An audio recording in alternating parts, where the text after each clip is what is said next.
यहाँ पे जब हम सत्य कहते हैं तो कहते हैं कि सह अस्तित्व में जीना।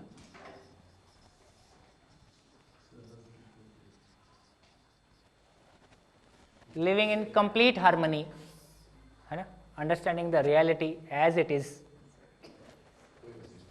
कंप्लीट कोएग्जिस्टेंस, है ना। यहाँ पे धर्म का अर्थ डिफरेंट है, उसको थोड़ा और स्पष्ट कर दिया जाए।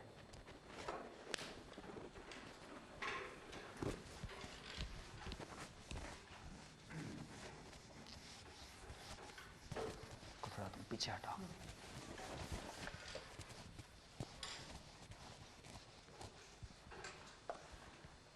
जैसे ही धर्म की बात आती है तो कॉलेज के लड़के तुरंत नाक मुंह, सर ये धर्म की बात नहीं करो, बाकी सब आप ठीक बोल रहे हो, है ना, ये धर्म की बात नहीं लाओ।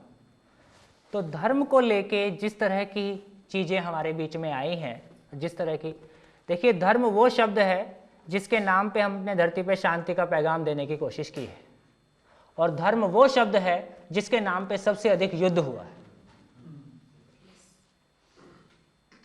आज भी जारी है। इसका मतलब है कि ये कुछ कंफ्यूजिंग मामला है, कुछ क्लैरिटी, कुछ इसमें कहीं ना कहीं तो गैप्स हैं, है ना। क्या चीज़ है धर्म, एक बार उसको देखा जाए। और धर्म परिवर्तन को लेके हजारों लोग धर्म परिवर्तन में लगे हैं, फिर कुछ लोग उनको वापस पलटी करने में लगे हैं, है ना। और इस बीच में वो दो पाटन के बीच में बेचारा जो धर्म परिवर्तन करता है वो पिसता रहता है ना। बहुत लोग हैं जो वापस अब ना वो इस धर्म के रह गए हैं ना वो उस धर्म के रह गए।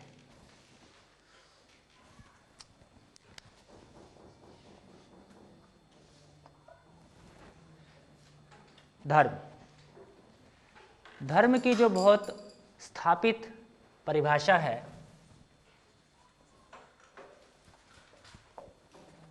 धार्यते इति धर्म,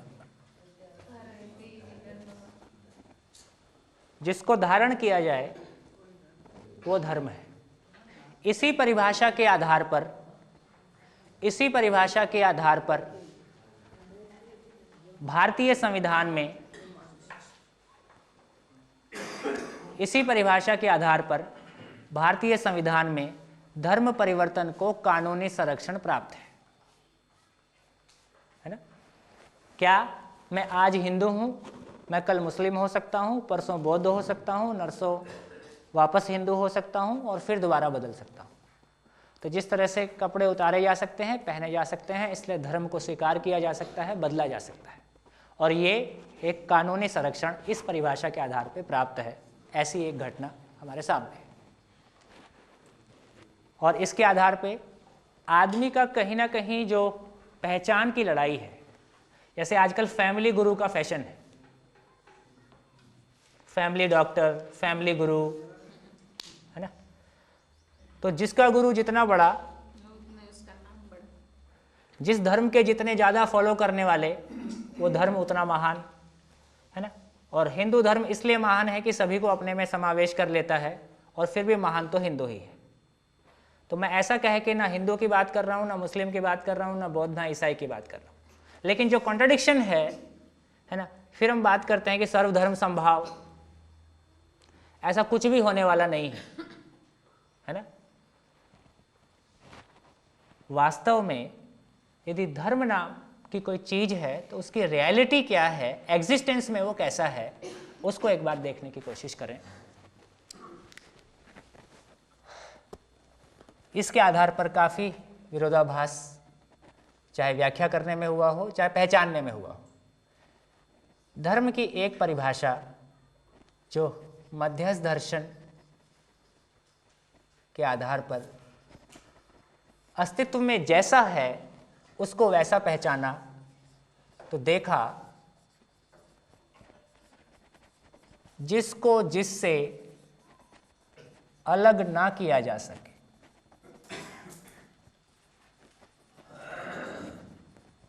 वह उसका धर्म है।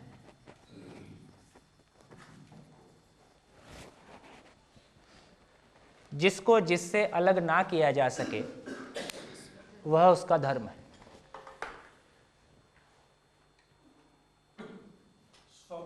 स्वभाव, धर्म स्थिति है, स्वभाव स्वभाव गति है, धर्म का एक्सप्रेशन स्वभाव।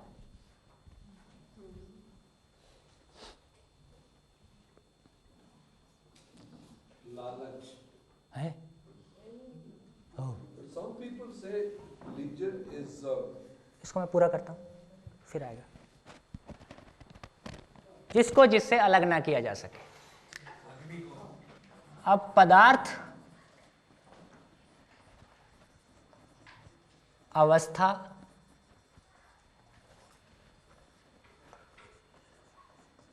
पदार्थ अवस्था, पदार्थ अवस्था को होने से अलग नहीं किया जा सकता। मटेरियल का एग्जिस्टेंस खत्म कर दें यह संभव नहीं है, रूप परिवर्तन संभव है।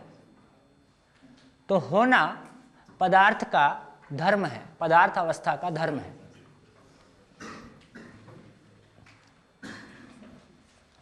प्राण अवस्था होना सहित पुष्टि, पुष्टि मीन्स ग्रोथ, प्राण अवस्था का धर्म है। ग्रोथ, एक पौधे के भोजन को कितना भी कम कर दीजिए वो ग्रोथ नहीं रोक पाते। ऐसे बोंजाई प्लांट्स, उसकी हम ग्रोथ नहीं रोक सकते, वो पूरी शेप ले ही लेता है। किसी पेड़ को भोजन दिया जाए, फिर भोजन रोक दिया जाए तो उसका स्टेम बन जाए, बाकी और आगे ना विकसित हो, है ना। ग्रोथ नहीं रुकेगा, जब तक उसका अस्तित्व है ग्रोथ जारी है। होना तो है ही है, क्योंकि बेसिकली वो मटेरियल है। जब हम प्राण की बात करते हैं, जब हम प्राण की बात करते हैं तो पेड़ पौधे, मानव शरीर, पशु शरीर, ये सब उसमें आ गया, प्राण में सब आ गया। पशु शरीर भी अंततः मरने के बाद जड़ ही है ना, मानव शरीर भी। अब जीव अवस्था, जीव अवस्था की बात करते हैं, पशु पक्षी, तो उनके बिहेवियर की बात कर रहे हैं अब। तो शरीर में होना और पुष्टि और बिहेवियर में जीने की आशा। जीने की आशा से मतलब यहां जिंदा रहने की आशा। पशु पक्षी को उनके जिंदा रहने की आशा से अलग नहीं किया जा सकता। जी जी विषय, पशु पक्षी को, कुत्ते को 4 बार मार दो, आपको देख के दूर से निकल जाएगा। 2 बार रोटी दे दो, पीछे पीछे घूमेगा। ठीक, तो ये बिहेवियर हमको दिखाई देता है। मानव में शरीर में ये दोनों है ही है। बिहेवियर में देखें तो सुखपूर्वक जीने की आशा।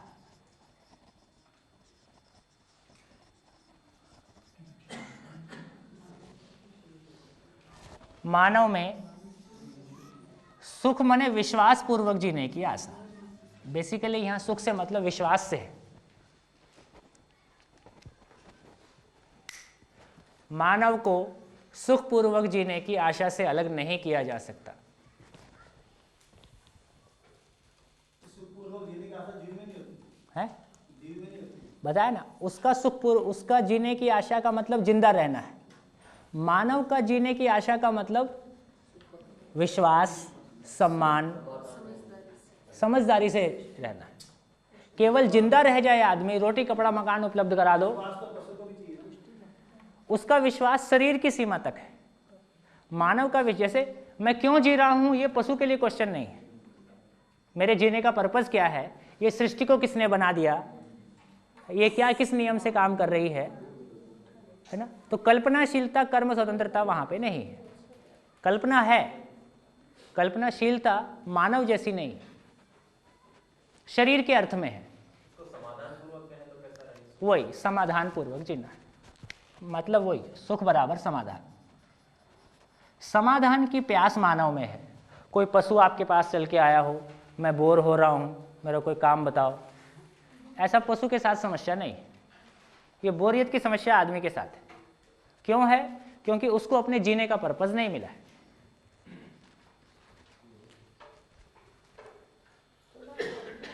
हाँ जी, थोड़ा कंफ्यूजन ऐसा है हाँ कि अगर कुत्ते को या बिल्ली को भी हम थोड़ा नज़दीक ले लें और उससे थोड़ा प्यार बढ़ाए तो उसको एक विश्वास मिल जाता है। अपने शरीर के अनुकूलता के अर्थ में इस पर बहुत विस्तार से बात करें।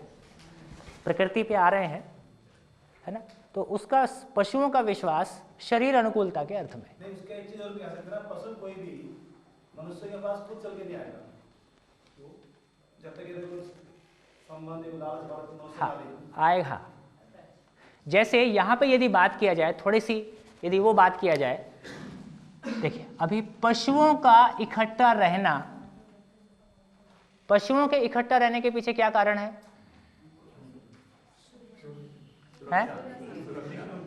सामाजिकता और सुरक्षा, भय, भोजन, प्रजनन।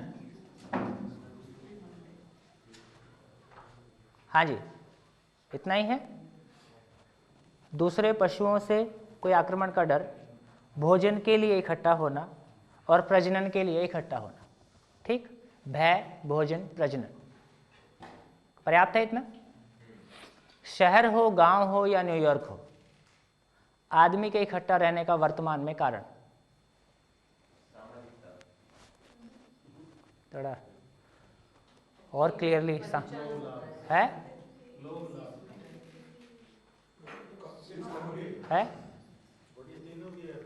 वही बात आती है, अधिकार रहने का मतलब क्या है? माने अभी यदि हम देखें बहुत मोटी दृष्टि में, जनरल देखें, तो पशुओं के इकट्ठा रहने का कारण भय, भोजन, प्रजनन। मानव चाहे गांव में है चाहे शहर में है, यदि वर्तमान में मानव के इकट्ठा रहने के कारण को समीक्षा करें तो क्या निकलता है?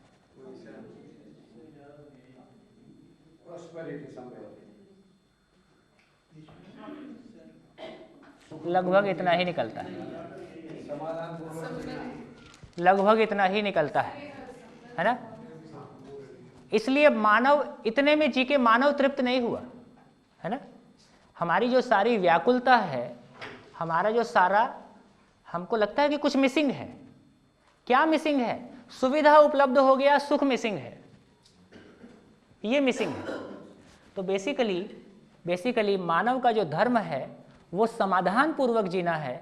क्या प्रमाण? एक बच्चा जैसे ही बोलना शुरू करता है क्वेश्चन दागना शुरू करता है, ये क्या है, वो क्या है। मौलिक भूख है आदमी की। तो मानव के भीतर समाधान की भूख मौलिक है, क्योंकि बेसिकली मानव का डिजाइन शरीर के अर्थ में नहीं है, वो कुछ और अर्थ में है। उसकी चर्चा आगे अपन करने जा रहे हैं। तो इस तरह से देखें, पदार्थ का धर्म होना, प्राण पेड़ पौधे का धर्म पुष्टि ग्रोथ, पशु पक्षी का धर्म जिंदा रहने की आशा, जीने की आशा, मानव का धर्म समाधान पूर्वक जीने की आशा।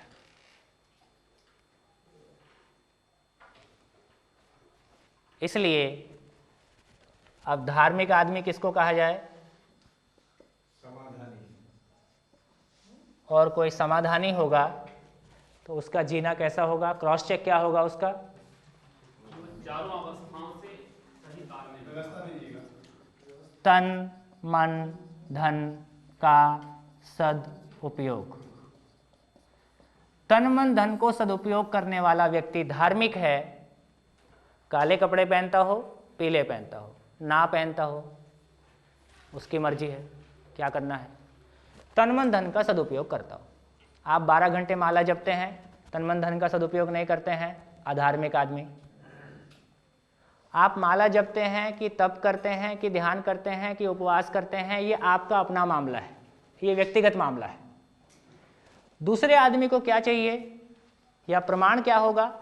तन मन धन का सदुपयोग, किसी भी विधि से आता हो, किसको दिक्कत है? इस परिभाषा के आते ही सारे युवा स्वीकार पाते हैं, हाँ हम धार्मिक होना चाहते हैं। अब कौन धार्मिक कौन अधार्मिक होना चाहेगा? क्या अब धर्म परिवर्तन संभव है?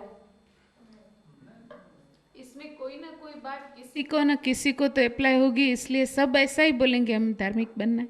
नहीं, तन मन अभी भी देख लीजिए, कोई भी व्यक्ति साधु महात्मा हो या कोई भी व्यक्ति कुछ और हो, हम उसके आचरण से ही पहचानते हैं कि यार ये व्यक्ति गड़बड़ है। आदमी अपने आप को बहुत धार्मिक बताता हो, और वो पैसा प्रवचन से कमा के जो है ब्याज पे देता हो, तो तुरंत उसके प्रति अस्वीकृति होने लगती है। एक्चुअली धर्म का मतलब ही, that is what I was trying to say at that time, धर्म का मतलब ही एक्चुअली तो आचरण और व्यवस्था है।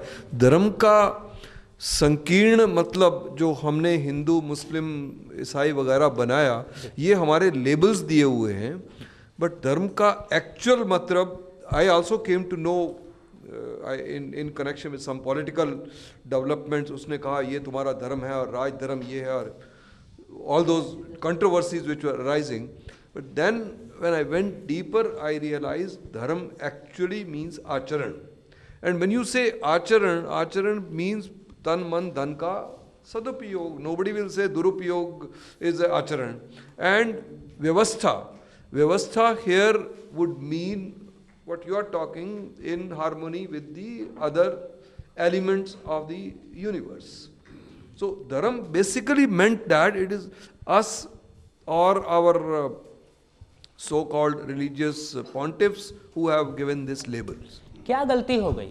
धर्म में अपने आप में जो व्यवस्था दी गई आमतौर पर सभी धर्मों में, मेरा ख्याल है उसमें गलती निकालना मुश्किल है, लेकिन प्रॉब्लम होता है उसके इंटरप्रिटेशन में और प्रैक्टिस में। तो धर्म को दोष न दे के मेरा ख्याल है तथाकथित धर्म पालक जो हैं या उपदेशक लोग हैं वो दोषी हैं।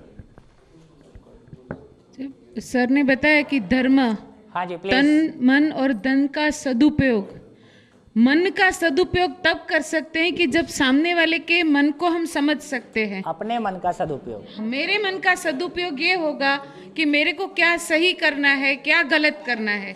तो अगर मेरे सामने वाले या तो मेरे साथ में रहने वाला कोई है, उनके साथ मेरा बिहेवियर कैसा है, उसको समझने की मेरी क्षमता कैसी है, उसको मेरे शब्दों में मैं कहूँ तो धर्म का अर्थ दूसरे शब्दों में फर्ज भी और ड्यूटी ये भी है कि मेरा ये संसार के प्रति, मेरा मेरे मन के प्रति और मेरे साथ रहने वालों के प्रति धारयते इति धर्म। असल में धर्म पालन कर्तव्य से प्रेरित है जो आप कह रही हैं, कर्तव्य की बात, फर्ज। अभी तक चाहिए था, अब ये है। चाहिए और है में बहुत फर्क है। आपके सुखी होने के लिए ऐसा जीना आपकी मजबूरी है। ऑप्शन एक ही है, दुखी होने के लिए तैयार हो तो शुभकामनाएं, ऐसा बनता है। दुखी होना है, शुभकामनाएं, किसी को कोई दिक्कत है? ठीक। सुखी होना है तो ये ऐसा समझना और ठीक से जीना हमारी आवश्यकता है। समाज सुधार कोई ऑप्शन नहीं है, कोई समाज सुधारने की जरूरत नहीं है, हमको ही ठीक से जीने की जरूरत है ना। हमको ही समाधान समृद्धि पूर्वक जीने की जरूरत है। इस सारी चर्चा में मुझे ऐसा लगता है एक बार हमने मनस्वस्थता में मानव धर्म ऐसा एक वर्ड जोड़ दिया तो न्याय और सत्य की आवश्यकता ही नहीं रहेगी, वो दोनों उसमें कवर हो ही जाएंगे। तो जब धर्म बोलते हैं तो न्याय उसमें कवर है ही, जब सत्य बोलते हैं तो न्याय और धर्म उसमें कवर है ही। ठीक है, क्योंकि मानव धर्म का आचरण करना है यानी सह अस्तित्व को समझ के ही जीना है, तभी तो हम उभय प्राप्ति की ओर बढ़ सकेंगे, तभी सुख की प्राप्ति हो जाएगी, आनंद निर्मल हो जाएगा। तो मानव धर्म ही तीनों का साथ मनस्वस्थता का मीनिंग है। तो एक ये स्पष्ट हुआ कि धर्म जो है व्यवस्था के अर्थ में है ना। तो अभी क्या गलती हो गया? जो वही गलती जो गलती मूल चाहत को पहचानने में हुई, वही गलती यहाँ पे हुई। क्या गलती हुई? हमने पड़ाव को मंजिल माना है ना। हमने किसी बीच के स्टेज को कह दिया कि यही मंजिल है या सुविधा ही सुख है। इधर भी धर्म को पहचानने की बजाय धर्म के लक्षणों के आधार पर धर्म को पहचानने की कोशिश हुई। धर्म के लक्षणों को हमने पहचानने की कोशिश की है, विनम्रता, 10 लक्षण जो बताए गए हैं है ना। तो वो 10 लक्षण जो बताए गए हैं वो एक उसका एक्सप्रेशन है। यदि धर्म समझ में आता है तो वो उसका लक्षण है। तो अब ये समझ में आता है कि धर्म अपरिवर्तनीय है, धर्म अपने आप में उस इकाई की मौलिकता है ना। ये ऐसा है ही, इसमें कोई ऑप्शन नहीं है। तो लक्षण पहचानने की बजाय तात्विकता के रूप में उसके होने को पहचाना जाए, तो चाहिए की बजाय है की भाषा निकल के आ गई, है ना। सारा जो अलग अलग हम अभी तक क्या था, कोई सुबह माला जपता है तो ये धार्मिक आदमी है, उपवास रखता है तो धार्मिक आदमी है, रोजा रखता है तो धार्मिक आदमी है। ये सब कर्म कांड है। कर्म कांड धर्म नहीं है। कर्म कांड धर्म तक पहुंचने की सीढ़ियां हैं, सीढ़ियां मंजिल नहीं है, है ना। सीढ़ियां मंजिल नहीं है। आप काला पहने, पीला पहने, जप करें, रोजा रखें, ये आपका काम है ना। मैं मंजिल तक पहुंचता हूं कि नहीं पहुंचता हूं, सारा मामला इतना है। तो इस तरह से कहीं ना कहीं हमने कर्म कांडों को धर्म के रूप, जो लोकमानस की बात कर रहा हूं, हमने कर्म कांडों को, लक्षणों को धर्म के रूप में पहचानने की कोशिश की, जिससे कि ये कर्म कांड कुछ भी होगा, कोई भी एक महापुरुष सारी धरती पे किसी को स्वीकार हो, अभी तक तो हुआ नहीं। एक बात, कोई भी कर्म कांड सबको स्वीकार हो, ये बहुत मुश्किल काम है। तो कर्म कांड और ये, इसमें कोई भिन्नता रह सकती है, लेकिन मूल चीज इतना है, तन मन धन का सदुपयोग। इस जगह में हम सब एक ऐसा पहचानते हैं। तो ऐसा समझ में आता है तो पता चलता है कि एक आदमी का धर्म परिवर्तन एक असंभव घटना है। किन्हीं क्षणों में आदमी सुख की आशा को छोड़ सकता है क्या? जिस क्षण सुख की आशा छूटती है, आदमी शरीर छोड़ देता है। आत्महत्या, आत्महत्या है कि शरीर हत्या है? एक तरफ बोलते हैं आत्मा अजर है, अमर है, मरती नहीं है, कटते नहीं है, फिर आदमी आत्महत्या कर लेता है। तो शरीर हत्या, शरीर को मार डालता है। ठीक, आत्महत्या में आत्मा का कोई कंसर्न नहीं है। भाव उसमें सेंस वही है कि भाई जीने की आशा खत्म हो गई। तो जीने की आशा खत्म होते ही आदमी शरीर छोड़ के भाग जाता है। तो एक बात ये समझ में आती है कि जीने की आशा, सुखपूर्वक जीने की आशा से मानव को अलग नहीं किया जा सकता। ये हमने कुछ बात की धर्म को लेके, और ये समझ में आता है। तो न्याय, धर्म और सत्यपूर्वक जी सकें, ये सुखी होने का मामला है। न्याय, धर्म और सत्य को पहचानने वाला कौन है ना?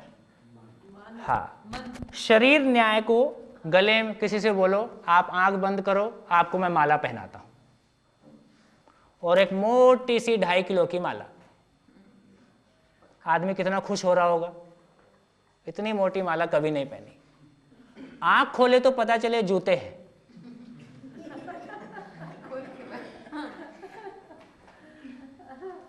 ठीक, तो शरीर न्याय को नहीं पहचानता है ना। जैसे दोस्त थप्पड़ मार दे तो कोई दिक्कत नहीं, किसी ने जोर से पीठ पे मारा और बहुत गुस्सा आया, पीछे लौट के देखा अपना ही दोस्त, अब कोई दिक्कत नहीं है। कोई दूसरा आदमी जरा सा आंख भी उठा दे तो अब लगता है कि इसको निपटाना पड़ेगा, है ना। तो ये जो सारा मामला है, तो न्याय को पहचानने वाला शरीर नहीं है ना। शरीर की आवश्यकता न्याय नहीं है। शरीर की आवश्यकता रोटी, कपड़ा और मकान है। मेरी आवश्यकता न्याय है। इसी चर्चा को थोड़ा सा और आगे बढ़ाएं। ये बच्चा, बूढ़ा और जवान कौन है? मैं हूं कि शरीर है? क्योंकि मैं अपने व्यक्तिगत एक्सपीरियंस से 50 साल के आदमी में 20 साल का झांकता हुआ लड़का और 60 साल की महिला में 20 साल की झांकती हुई लड़की, क्या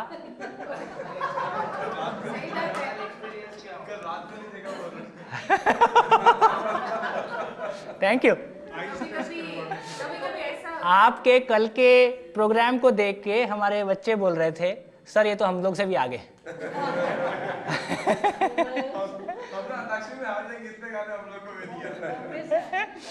लेकिन मैं जो कह रहा हूं, नहीं कोई बात, मैंने कुल मिला के आदमी सुख चाहता है ना। वही alive, यस। तो मेरी सहमति है बिल्कुल आप लोग के साथ में। पर आप चले गए। और आप में सबसे जवान जो है आप ही। वो सबसे जवान नहीं, रोमांटिक सबसे ज्यादा है। हाँ। रोमांटिक तो मेरे को नहीं पता, लेकिन पौने 16 का उतना मालूम है मेरे। ये क्या चीज़ है? एक ह्यूमन साइकोलॉजी में हम देखें कि ये क्या चीज़ है। कुल मिला के एक सुख पाने की चाहत है, सुखी होने की चाहत है। अब हमारे जो इंस्ट्रूमेंट हैं उनसे हम सुखी होने का प्रयास करते हैं। तो यदि एक मैं और महत्वपूर्ण घटना को शेयर करना चाहता हूँ, जैसे हमने कहा भाई शादी होती है, हम माँ बाप बन ही जाते हैं, लेकिन वाकई में फिजिकली माँ बाप बनना और उस फीलिंग के साथ में फील कर पाना, स्पेशली पिता के लिए, पिता का वो फीलिंग आना और उसकी क्वालिटी आना, ये बिल्कुल दो अलग बात है ना। मैं पता नहीं इस बात को कितना आप तक कह पा रहा हूँ, है ना।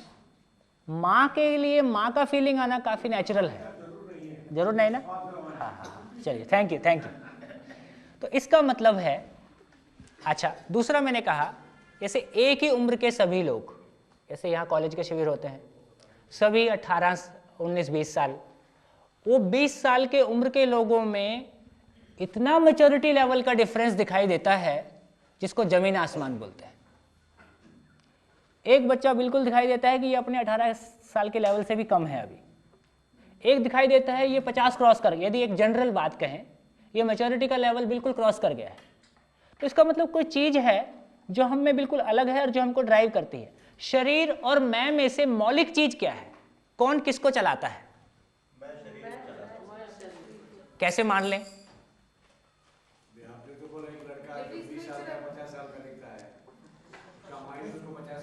ये मैं तय करना है, ये मैं तय करता है कि इसको पटरी पे रख दूं और ट्रेन 2 हिस्से करके चली जाती है। रायपुर इंजीनियरिंग के पीछे में ट्रैक है, हर साल एक आध रख ही देता है। ये मैं तय करता है कि इसको खाना खिलाना है कि नहीं खिलाना है। शरीर सूचना देता है कि भूख लगी है, मैं बोलता है कि आज उपवास है, आज नहीं मिलेगा। शरीर अंत तक सूचना देता रहता है, मैं तय करता है कि शरीर छोड़ना है, संथारा। मैं निर्णय लेता है कि शरीर को छोड़ना है, निर्णय पूर्वक शरीर को खत्म कर देता है। आवेश में खत्म करना अलग बात है, निर्णय पूर्वक खत्म करना अलग बात है। वो भी बुढ़ापे में जब आदमी मानसिक रूप से कमजोर होने लगता है, ऐसी हमारी स्वीकृतियां हैं। इतना विल पावर होना, है ना, तो समझ में आता है कि ये कोई निर्णय लेने वाली चीज अलग है। एक और बात कहें, 2 स्टेटमेंट लिखता हूं। जैसा खाए अन्न वैसा बने मन, या जैसा रहे मन वैसा खाए अन्न।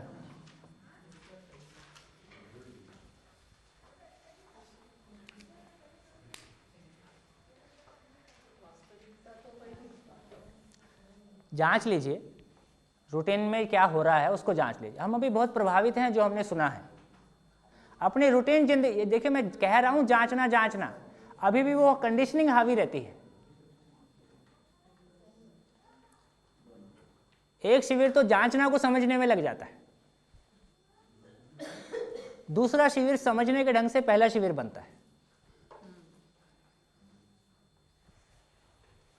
रूटीन में आपकी जिंदगी में कौन सा लागू होता है?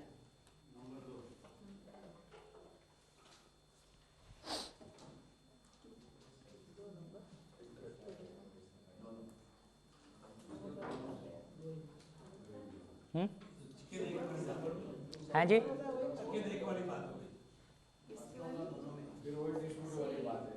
है नॉन वेज खाने से मनुष्य का स्वभाव या उसका ये एस्टैब्लिश्ड रिसर्च कोई इस्टेब्लिश नहीं है। छत्तीसगढ़ में 48% पॉपुलेशन आदिवासी है। छत्तीसगढ़ का आदिवासी समाज मांस खाता है और बहुत विनम्र स्वभाव का है। जाइए छत्तीसगढ़ में जाइए और देखिए। अभी तो आप छत्तीसगढ़ में नहीं हैं ना। यदि शाकाहारी खाने वाले, इसका मतलब सभी शाकाहारियों का व्यवहार अच्छा होना चाहिए था जो जन्म से शाकाहारी है, और इसका मतलब मांसाहारियों का व्यवहार खराब होना चाहिए था। ऐसे बहुत लोग मिलेंगे जिन मांसाहारी हैं और स्वभाव बहुत अच्छा है, शाकाहारियों से बहुत अच्छा है। तो मैं ये नहीं कहता कि भोजन प्रभावित नहीं करता है, प्रभावित करता है, लेकिन निर्णायक भूमिका, जो डिसिसिव भूमिका है, वो अंततः मन ही है। मैं तय करता हूं कि आज दारू पीना है, तय कर लेता हूं तो ढाबे पहुंच ही जाता हूं। निर्णायक भूमिका मेरी है। जिस दिन मैं तय करता हूं आज के बाद मांस नहीं खाना है या आज से मांस खाना है, मैं शुरू कर देता हूं। तो निर्णायक भूमिका मन है। फिर सारे वो पहलवान, वो एक और है झंझट, क्या हैप्पी, क्या healthy body remains in healthy mind remains in. सारे पहलवान समझदार होने चाहिए थे।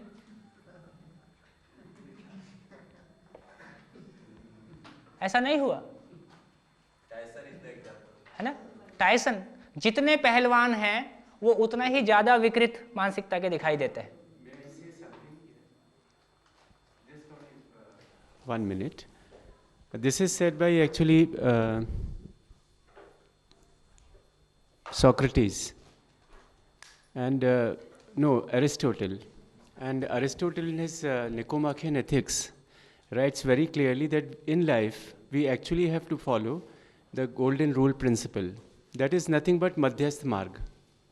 So a person who is teaching, who is putting forth Madhyasth Marg, I think then it is true that in a healthy body will reside a healthy mind. Because the body is purged off, like what we do with the assistance of yoga, for example, and our food is sattvic. At that time, the man is, serene, absolutely free from any turbulence, and I think then following the golden rule principle, it is possible. So his statement should be viewed in this context.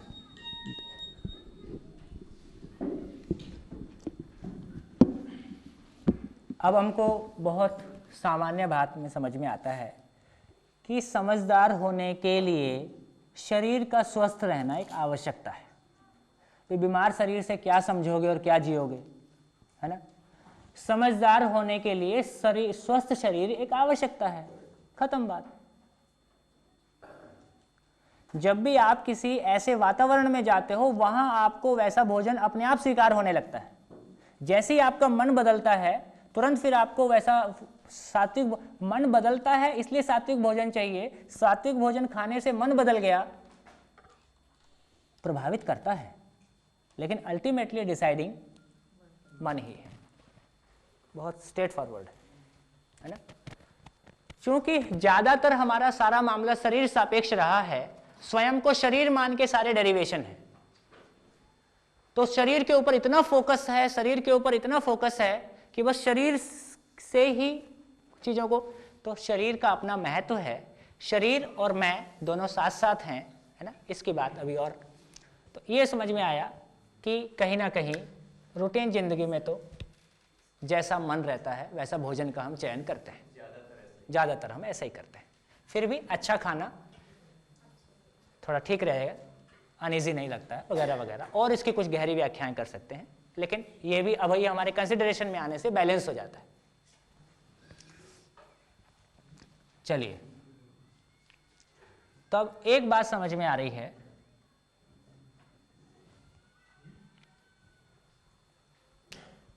शरीर का बनना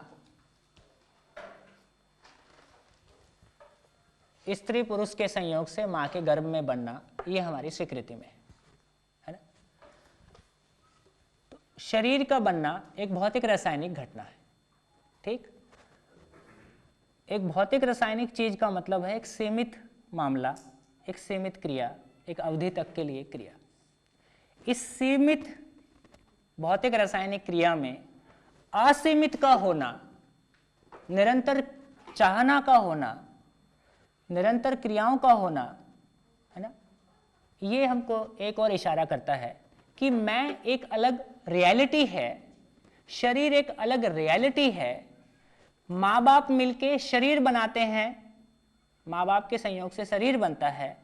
मैं एक separate identity है ना। क्या identity है? मैं के बारे क्या समझ में आया अभी तक? क्या चीज है? मैं निरंतर सुखपूर्वक जीना चाहता हूं। और अब जो सर बात कर रहे थे है ना कि ये अक्षय कैसे कहा,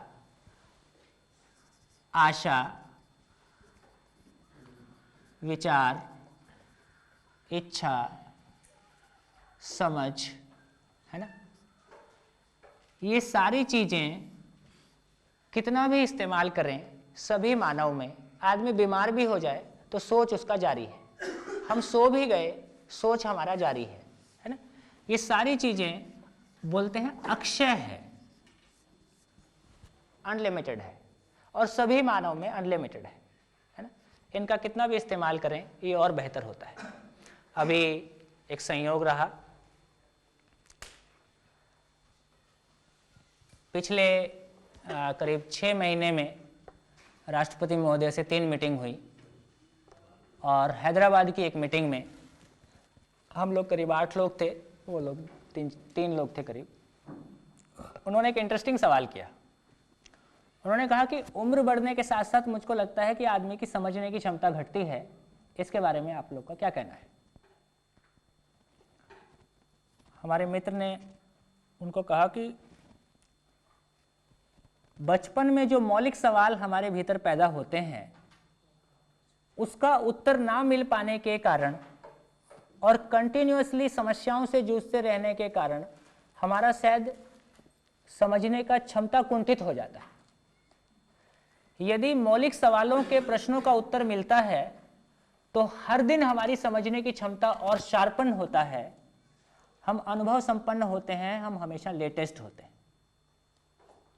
और हमारे बीच में इसका प्रमाण आदरणीय बाबू जी के रूप में जीवंत हम देखते हैं। 87 इयर्स की एज में आप साइंस के किसी टॉपिक से शुरू करो, आप अध्यात्म के किसी टॉपिक से शुरू करो, आप मैकेनिकल इंजीनियरिंग की बात करो, आप एस्ट्रोलॉजी की बात करो, आप एटॉमिक फिजिक्स की बात करो, स्कूल का दरवाजा उन्होंने देखा नहीं, है ना। आयुर्वेदिक मेडिसिन पे बात करो, है ना, हर जगह में वो लेटेस्ट है, हर जगह में वो बिल्कुल एक जिसको कहना चाहिए कि हाँ ये ऐसा है, और उतने ही खुले हैं, मित्र रूप में है। तो समझ में आता है कि आदमी को नहीं होता है, शरीर की उम्र, शरीर का पैदा होना, जवान होना, बूढ़ा होना एक बिल्कुल वनस्पति की तरह से है। पेड़ का बीज का पौधा बनना, पेड़ का जवान होना, पेड़ का बूढ़ा होना, पेड़ का मर जाना, उसका एक निश्चित स्पैन है। लेकिन ये जो मैं नाम की चीज है, जैसा मैंने कहा कि बिल्कुल हमारी उम्र कितनी भी हो गई हो, हमारे तो उम्र के बढ़ने का एहसास भी नहीं होता है। उम्र को कैसे होता है? जब गोदी में खिलाए हुए बच्चे अंकल बोलने लगते हैं तब लगता है कुछ गड़बड़ हो गया, या माता जी बोलने लगते हैं। अब तो माता जी के दिन आ गए। क्लियरली हमको पता चलता है कि ये कोई शरीर का फिनोमिना नहीं है, है ना, शरीर का फिनोमिना नहीं है, और ये बिल्कुल अपने आप में एक मौलिक चीज है। ये एक बात हमारे सामने आती है। एक और बात छोटी सी सोचें, कौन सोता है? मैं सोता हूं कि शरीर सोता है? सोना क्या चीज है?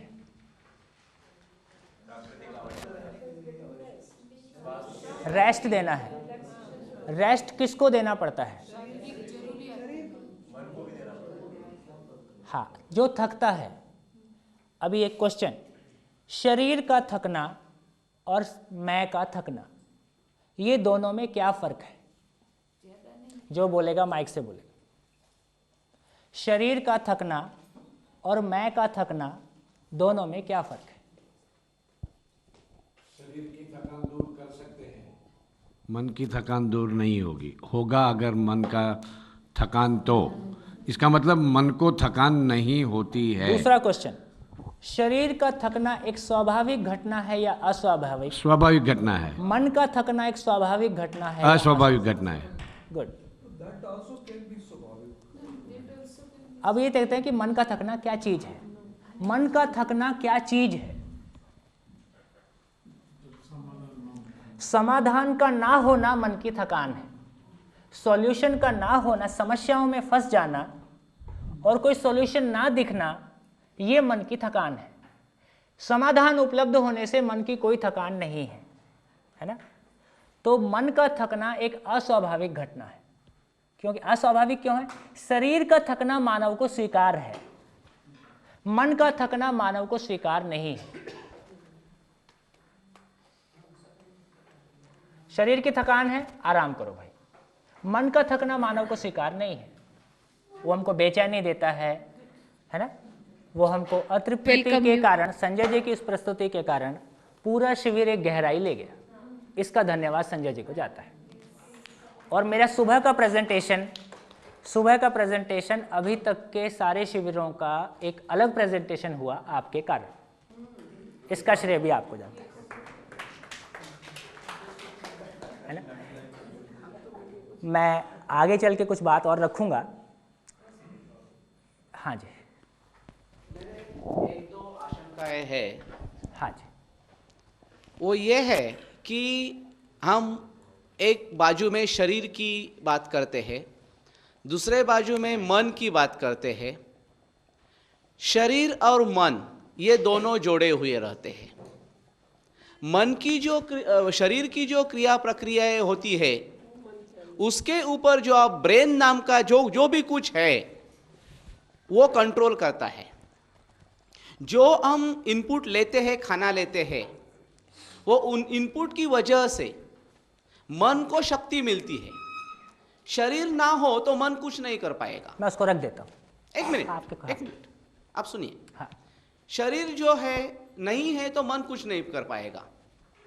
मन है तो शरीर को वो चेतना देता है कि कुछ करे। हमारे यहाँ तीसरा भी और एक है जिसको हम आत्मन बोलते हैं। तो अभी आप तीनों के ऊपर साइमल्टेनियसली कुछ प्रकाश डाले, टाइम ना लेते हुए। खूब पूरा प्रकाश, अभी सारा प्रकाश उसी पे आने वाला है। हाँ। तो अब थोड़ा सा और डिस्कशन को वहीं से उठा लेते हैं। तो एक तो ये बात समझ में आ गया कि शरीर एक फिजिकल केमिकल चीज है, शरीर में टूट फूट है, इसलिए शरीर को आराम की आवश्यकता है।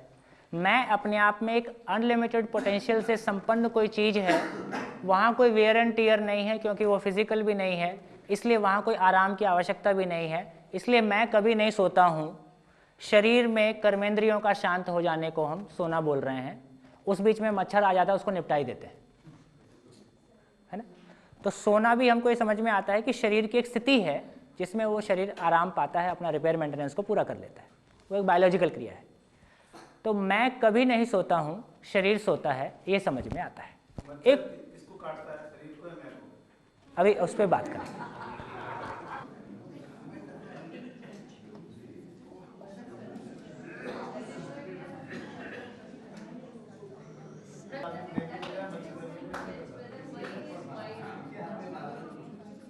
ब्रेन किससे होता है?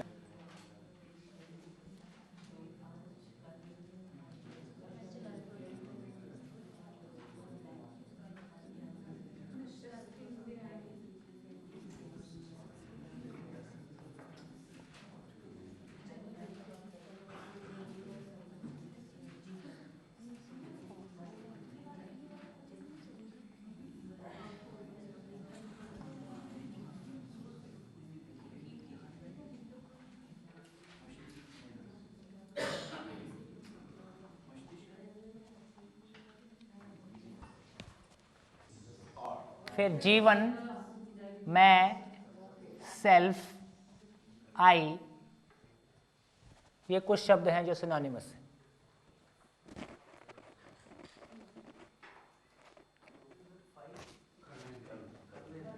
पांच कर्मेंद्रियां, पांच ज्ञानेंद्रियां।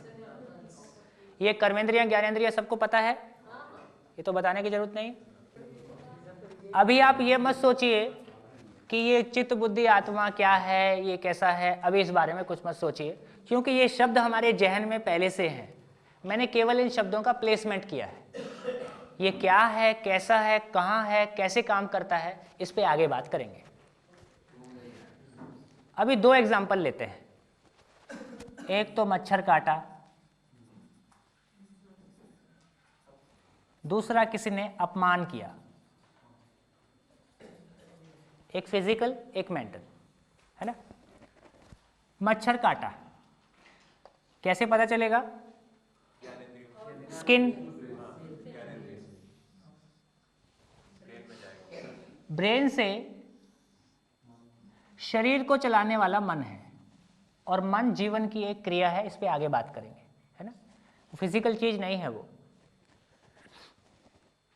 मच्छर काटा, एक मच्छर काटने जैसी छोटी घटना में भी हमारा बिलीफ सिस्टम कैसे काम करता है। सपोज जिसको मच्छर काटा वो जैन परंपरा से है, क्या? अहिंसा परमो धर्म, है ना। मच्छर काटा, वो एक सेंसेशन, उस सेंसेशन की कोडिंग ये मच्छर ही है। कई बार शंका होती कोई चीज चुभ रही है कि मच्छर है, ऐसा होता है कि नहीं? या कभी कभी शरीर के अंदर ही कोई खुजली है और मच्छर जैसी प्रतीत होती है ना। और कभी कभी क्लियर हो जाता है कि मच्छर है बिना देखे। तो ये हमारा सारा जो असेसमेंट है, और असेसमेंट होने के बाद पता चला मच्छर है और जिसको काटा है वो जैनी है, क्या करेगा? उड़ा दो, उड़ा दो ताकि उड़ता रहे। हाँ जी, उड़ा दो ताकि हमेशा उड़ता रहे। अब अभी मच्छर काटा और जिसको काटा मान लीजिए वो सरदार है,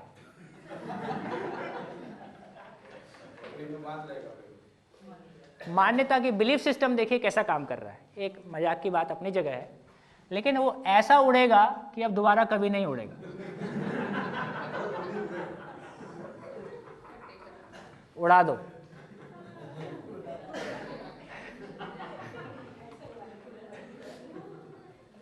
एक मच्छर काटने जैसी छोटी सी घटना में हमारा पूरा बिलीफ सिस्टम काम कर रहा है।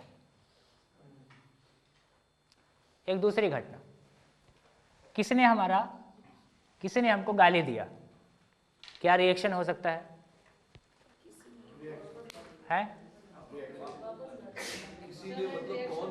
हाँ, कौन किसने दिया।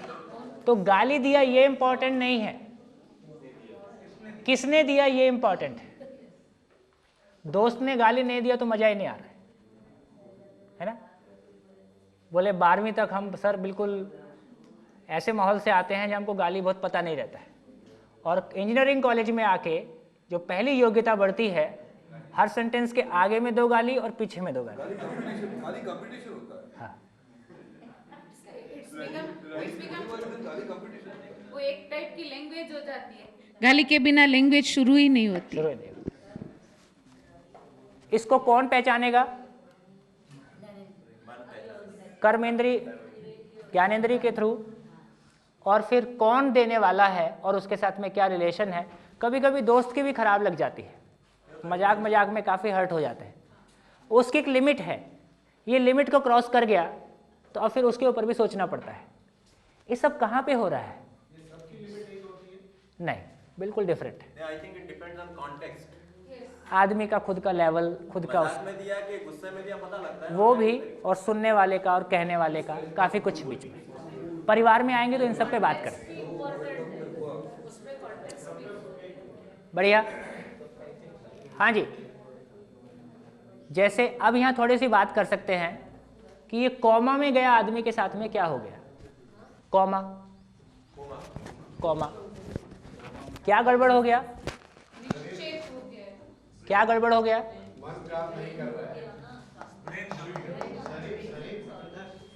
बेसिकली जीवन अपने आप में इंटैक्ट है, ठीक ठाक है, तो ब्रेन का रोल क्या हुआ? जीवन और शरीर के बीच में ट्रांसलेटर है। शरीर की सूचनाओं तो को मैं तक पहुंचा सके, मैं के आदेशों को शरीर में एग्जीक्यूट कर सके, ये ब्रेन है। बहुत ज़्यादा जब हम लॉजिकल एनालिसिस करते हैं तो हम थकने लगते हैं। क्या थकने लगता है? ये ब्रेन थकने लगता है। ये ब्रेन थकता है। मैं उसके बाद भी कहता है कि नहीं अभी चालू रहने दो, अभी ज़रूरत है ना। एग्ज़ाम डेज में हम शरीर को 3 दिन जगह ही देते हैं, शादी ब्याह में शरीर को 3 दिन जगह ही देते हैं, है ना, और बिल्कुल मरे पड़े हैं, उठने की स्थिति नहीं है, और पता चला भूचाल आ गया है।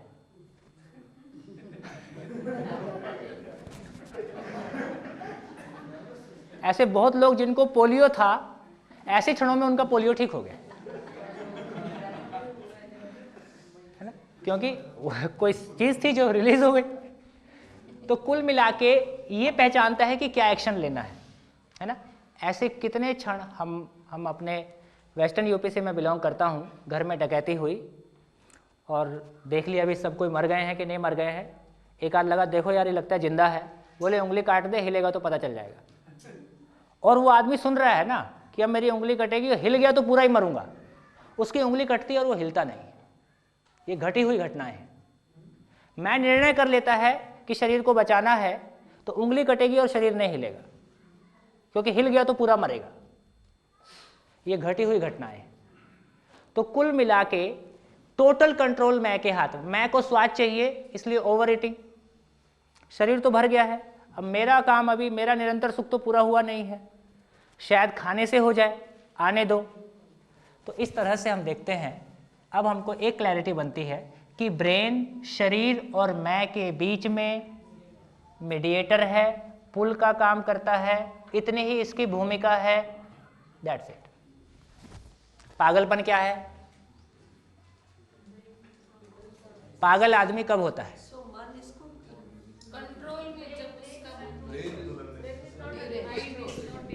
कंट्रोल। पागल मैं पूछ रहा हूँ, आदमी पागल कब होता है? ब्रेन मैं को मैसेज नहीं देगा। अरे कब होता है पूछ रहा हूँ।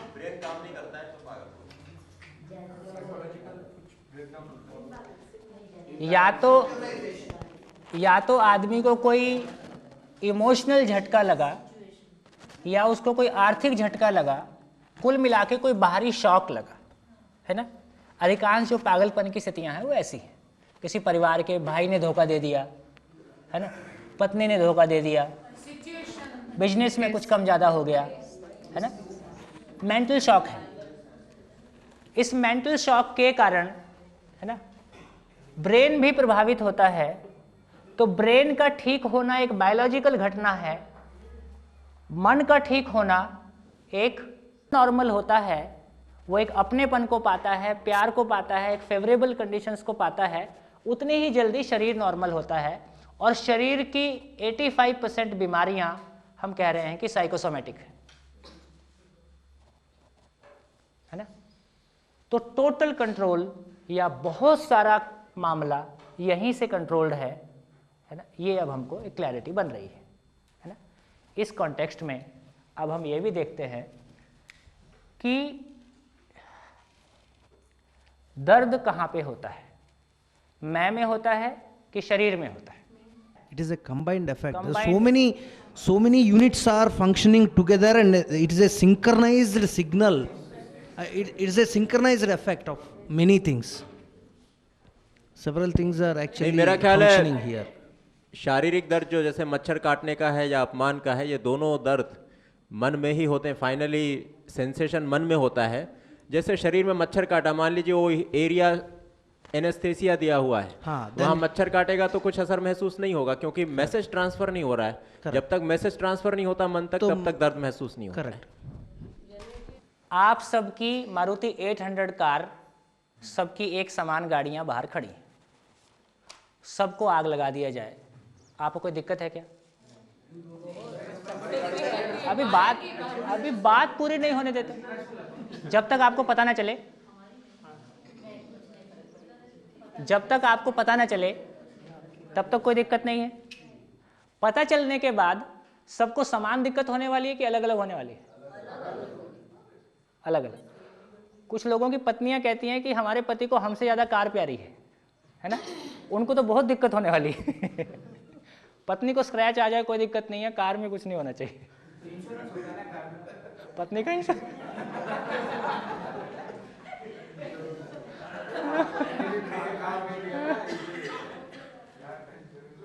एक ही इंजेक्शन एक ही डॉक्टर अलग अलग लोगों को लगाता है और अलग अलग दर्द होता है, ये क्या चीज़ है? In every matter it applies. कुछ लोग हैं जो सांप को देख के डरते हैं और कुछ लोग सांप से दिन में 2 बार कटवाते हैं।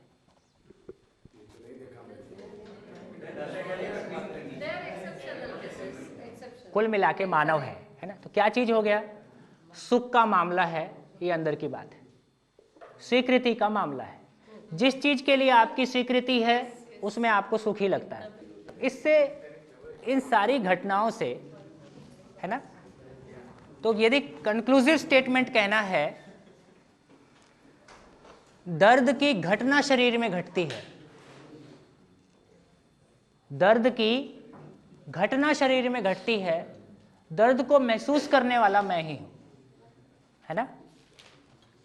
जैसे इन्होंने एनेस्थेसिया कहा, इसी तरह से लोगों के यहां तक प्रयोग हैं कि मैं शरीर के उस हिस्से से अपना ध्यान हटा लूं, उस हिस्से के साथ में ऑपरेट किया जाए तो मैं काम, तो भी सेंसेशन।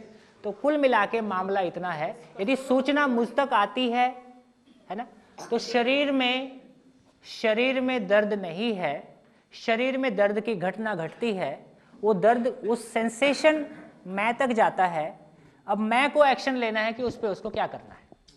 माइक, आप जो उदाहरण दे रहे हैं उसमें मैं और एक उदाहरण ऐड करना चाहूंगा कि किसी ने थप्पड़ लगाई, आपने ही कह दिया, उदाहरण दिया कि किसने थप्पड़ लगाई उसके ऊपर निर्भर है।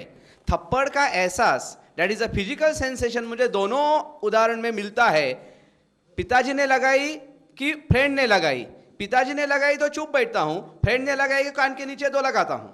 So this is the physical sensation, it is a brain which controls, it is not mind, क्योंकि माइंड होगा तो दोनों को लगाना चाहिए। दर्द उतना ही होता है, दर्द अलग अलग होता है, because it is the physical sensation, that is the other hormones are controlling that. वही हाउ आई इंटरप्रेट। तो पिता है, इसको मैं पिता, हाँ जी, फिजिकल सेंसेशन की बात कर रहे हैं, रिस्पांस की बात नहीं कर रहे हैं सर। हाँ। जो है रिस्पांस की बात कर रहे हैं, वही फिजिकल सेंसेशन तो की कोई बात। पिता है, इसको पहचानने वाला मैं हूं कि शरीर है? मैं हूं। तो कोई पिता है, इसको पहचानने वाला मैं हूं, क्या रिस्पांस देना है ये भी पहचानने वाला मैं हूं, ठीक? और क्या हुआ है ये भी पहचानने वाला मैं हूं। तो शरीर भूखा है, इसको मैं पहचानता हूं। शरीर कुछ नहीं कहता है कि मेरे को खाना खिलाओ, मैं पहचानता हूं कि शरीर भूखा है और खाना खिलाना चाहिए। यदि मैं निर्णय लेता हूं कि 40 दिन का उपवास है, तो शरीर की सूचना के बावजूद भी मैं, तो शरीर केवल सूचना भेजता है, सूचना को इंटरप्रेट मैं ही करता हूं। और सूचना का इंटरप्रिटेशन दर्द है, सूचना का इंटरप्रेट, वो जो पीड़ा है, उस पीड़ा को महसूस करने वाला मैं ही हूं। थोड़ा सा धीरे से, धीरे से, धीरे से, धीरे से। हाँ जी, आज की तारीख में हाँ जी, जो भी मैं हमको समझ में आया है, हाँ हाँ, उस मैं को हम पहले फॉर्मेटिंग कर रहे हैं। हाँ, अभी एक एक इन्फॉर्मेशन से कहीं से रिलेट करने की कोशिश कर रहे हैं। फिर थोड़ा सा इससे अगला स्टेप आएगा कि ये एग्जैक्टली क्या है, कहाँ है, कैसे काम कर रहा है, नहीं कहाँ से आया? मार खाना, मार ये अगर प्यार दर्शाता है, अगर मैंने ये सीख लिया तो जब भी कोई मुझे मारेगा तो मुझे प्यार कर रहा है। आँख छोटी करना मतलब ये मुझे गुस्सा कर रहा है, ये हमने सीख लिया तो हमको वो गुस्सा प्रतीत होगा। जैसे रशिया में, हाँ, ये कंडीशनिंग। तो आज हम जो सीखे हैं, जो समझ, हमने पापा को पापा जी, करके please। बुलाया, हाँ, तो एक पुरुष दाढ़ी मूंछ वाला सामने आता है तो मैं ये ग्रहण कर लेता हूँ कि इसे पापा कहने से, नमक मांगने से अगर पानी दिया होता तो मुझे जब पानी चाहिए होता तो मैं नमक मांगता। तो मतलब this is all is coding, what you have used the word, it's coding. So today we are undergoing a process of formatting, unlearning all that we have learned, learn a new language, and new conditioning is adaptable, no doubt about it. We can adapt all these things. And सब समझदार हो गए, सारों में समझ एक जैसी हो गई, हम सब एक जैसे हो गए। Will this be acceptable to the मानव? अभी तो समझ का कोई स्वरूप हमारे सामने पूरा आया नहीं है, एक बार वो आ जाए फिर इस क्वेश्चन को देख लेते हैं। अभी तो वो पूरा सामने आया ही नहीं, ये क्वेश्चन फिर वैसे ही हो गया, कलेक्टर होने के बाद गाड़ी मिलेगी क्या? नहीं नहीं नहीं, बिकॉज हुआ ऐसे ही। द क्वेश्चन इज बेसिकली कि हम में जो 2000 साल में जो चेंजेस हुए हैं in all aspects, we have undergone similar kind of things again and again. First 500 years, second 500 years, third 500 years. We have always tried to live better than the previous generation. यदि अब दो बातें आ गई, एक तो जैसा इन्होंने कहा कि भाई ये भी एक कंडीशनिंग है, एक दूसरा क्या ये एक रियलिटी है, दो अलग अलग बातें हो गई। तीसरा कि हम जैसा जी रहे हैं इससे बेहतर जीना चाहते ही हैं। चौथा, आपके क्वेश्चन के आंसर में हम सभी परस्पर विश्वास पूर्वक जीना चाहते हैं या विश्वास पूर्वक जीने से बोर हो जाएंगे। हमारा जो आपका जो डर है, जहां से क्वेश्चन आ रहा है कि यदि सुख लगातार मिलेगा तो हम बोर हो जाएंगे, ये कहीं वहां से आ रहा है। अभी हमारा सुख से, किस सुख से हमारा परिचय है? अभी हमारा सारा परिचय भौतिक सुखों से है। एक मिनट थोड़ा पूरा कर दो। लगातार मीठा मिलेगा, नमकीन चाहिए, लगातार बहुत ठंडी होगी, गर्मी चाहिए, एक ही कपड़ा लगातार नहीं चाहिए, एक ही शरीर भी लगातार नहीं चाहिए, बिल्कुल ऐसे। एक मिनट, अब जब हमने देखा कि ये सुख था ही नहीं, ये सुविधा थी, अब हम आए सुख की जगह में। सुख क्या है? स्वयं में विश्वास पूर्वक जीना। हम स्वयं में विश्वास पूर्वक जीने की निरंतरता चाहते हैं या इसमें बीच बीच में गैप आ जाए तो चाहते हैं? नहीं, अब तो 6 महीना हो गया विश्वास पूर्वक जीते हुए, अब तो थोड़ा सा धोखा मिलना चाहिए।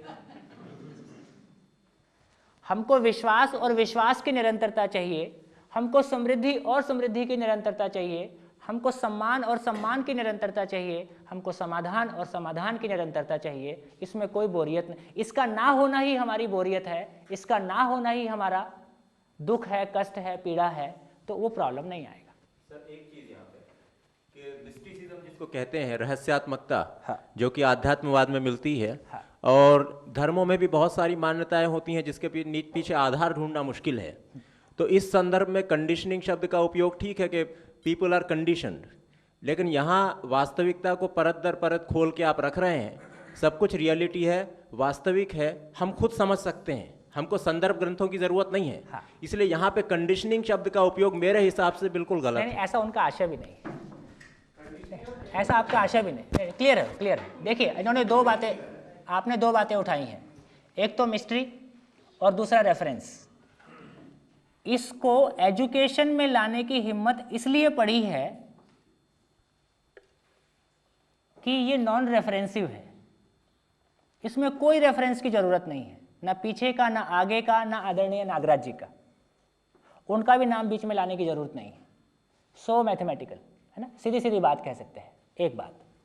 दूसरा, हमारी ये भी क्लैरिटी है कि अस्तित्व में कुछ भी घटना है वो नियमपूर्ण है। हर घटना किसी नियम से घटती है, हर घटना किसी नियम से घटती है। इसका मतलब रहस्य और चमत्कार का इतना ही मतलब है कि अपने को समझ में नहीं आ रहा है। अस्तित्व में कोई रहस्य नहीं है, हमारी समझ में कमी ही रहस्य है। ये हमारी स्वीकृति है। अब अभी तक जो हम बात करेंगे, अब तक हम जो अध्यात्मवाद के बारे में बात कर रहे थे, ईश्वर जो है रहस्य है, वो समझ में नहीं आता है। क्या जितने ऑब्जेक्टिवली आप और हम बात कर रहे हैं, क्या इतना ऑब्जेक्टिवली वहाँ भी बात की जा सकती है? इसको आने वाले समय में देखते हैं, अभी इस पर टिप्पणी नहीं करते हैं। तो रहस्य से मुक्त है, तर्क सम्मत है, जीने में प्रमाणित होने की जगह में है, वो केवल रियलिटी ही हो सकती है ना, वो केवल रियलिटी ही हो सकती है ना। तो इसको अब हमको जांचना है ना। अब तो ये कहा ही नहीं जा रहा है कि इसको आपको मानना है और नहीं मानोगे तो आप पापी हो, अधर्मी हो, है ना। हमको जांचना है, रियलिटी है